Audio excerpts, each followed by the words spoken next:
My fellow Nigerians, una no need to cry at all because una know say last una go still survive am. So una no need to cry. Una bring am come, una go still remove am. Yeah, una bring am come. I see so many youths that time dey jubilate, dem dey jubilate say Asiwaju don win. Last, as a Nigerian, you get thick skin, nothing wey you never see, nothing wey you never pass through. Make una just listen to this woman and see why Nigeria will never get it right again. On the continent to support good public policy. Please put your minds to this problem. It's alive today. My second example has to do with a very specific one in my country, the cleanup of the fuel subsidy regime in 2012 during my second stint as finance minister. Nigeria has a fiscally challenging fuel subsidy regime. The country exports crude oil and imports most of its refined needs because its refineries are in very bad shape, and provides a subsidy for the sales of refined oil at the pump. At the end of 2011, a total of 1.73 trillion naira, US $11 billion equivalent, was submitted as claims for subsidies by 143 marketers who were importing the product. These numbers seemed horrendously large compared to what I had last seen when I was in government in 2006, which was closer to $2 billion in subsidy. So we decided to audit these claims. We audited about $8.4 billion worth of claims, and we found $2.5 billion worth of fraud in these claims, i.e., many of these marketers were trying to claim $2.5 billion fraudulently. With the full backing of the president and the economic team, we decided that we were not going to entertain these claims or to pay. The pressure from the affected marketers was tremendous, as we tried not only to say we would not pay, but also we would clean up the whole mechanism for the subsidy claims and put in place something more transparent, something clearer. This did not go down well with them.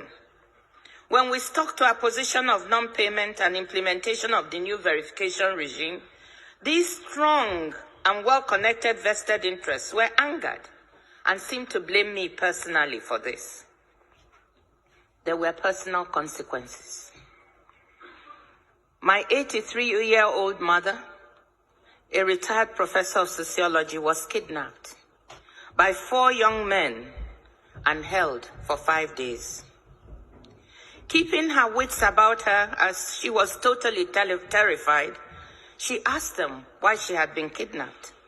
And they told her, quote, because your daughter, the finance minister, refused to pay oil marketers their dues. The kidnappers, negotiating with my brother, demanded my resignation publicly. I should go on television publicly and announce my resignation and depart from the country as a condition for my mother's release.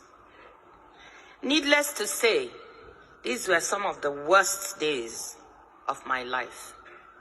Imagine, when you are in position, you want your parents, all of whom are here with you today, and your relatives, to be proud of you. You want to be a source of good for your family. You can imagine how I felt sitting there and thinking, just because of trying to do something right, to implement a good bit of policy that was good for the country, this could lead to the taking of my mother's life. These were some of the worst days of my life.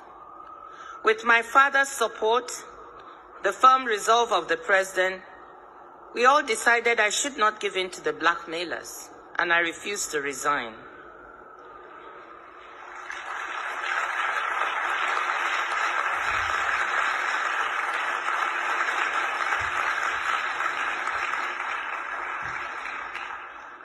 Following a manhunt, I'm sorry, I still feel emotional when I talk about it.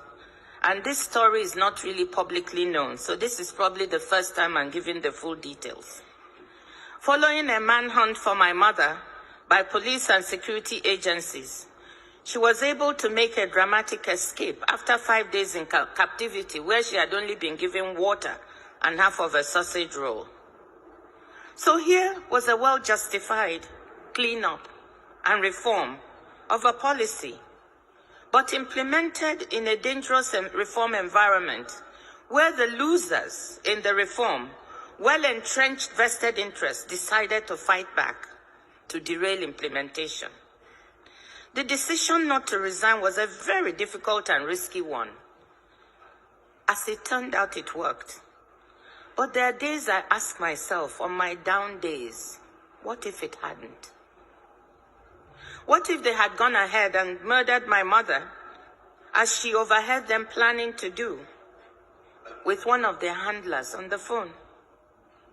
Could I have justified trading off firmness on policy and standing up to blackmailers, implementing a good piece of public policy for my mother's life? What decision would you have made? Faculty, what decision would you have made?